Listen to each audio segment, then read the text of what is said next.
জনজীবনের জীবন যন্ত্রণার কথা শুনবে কে?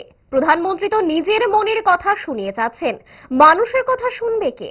দলীয় প্রচারে অংশ নিয়ে পিএম মোদির মন কি বাত নিয়ে কটাক্ষ ছুড়ে দিতে দেখা গেল কংগ্রেস বিধায়ক সুদীপ রায় বর্মনকে। তার নিজের নির্বাচনী কেন্দ্রে হর ঘর কংগ্রেস কর্মসূচিতে অংশ নিয়েছেন বিধায়ক সুদীপ রায় বর্মন। শাসক দলের বিরুদ্ধে প্রচার পত্র বিলি কর্মসূচিতে ঘরে ঘরে গিয়ে জনসংযোগে অংশ নিলেন দলীয় কর্মী সমর্থকদের নিয়ে। কর্মসূচির ফাঁকে সংবাদ মাধ্যমকে প্রতিক্রিয়া দিতে গিয়ে কি বলেছেন কংগ্রেস বিধায়ক শোনাবো।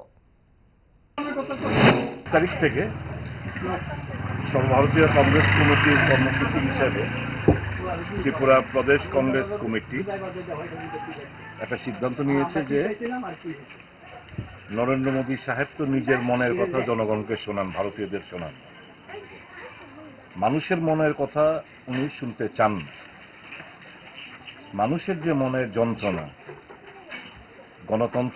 গণতন্ত্রকে যে কণ্ঠরোধ করে রাখা হয়েছে দেশ জুড়ে, শ্রমিক, কৃষক, মেহনতি মানুষ তাদের অর্থনৈতিক দিক দিয়ে দারুণভাবে বিপর্যস্ত।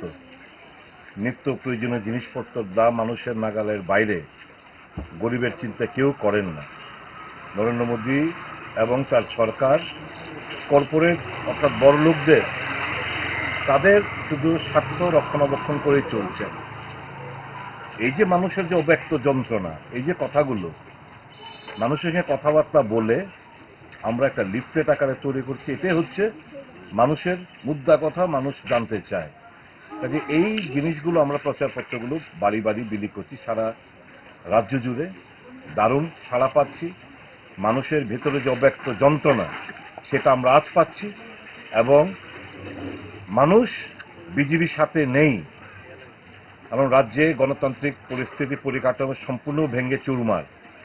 ভয় ভীতির কারণে, চক্ষু রাঙানোর কারণে, ফ্যাসিবাদী মনোভাবের কারণে মানুষ এই মুহূর্তে শারীরিকভাবে আমাদের সঙ্গে হয়তো আসছে না, কিন্তু মানুষ কংগ্রেসকে চায় বিকল্প হিসেবে।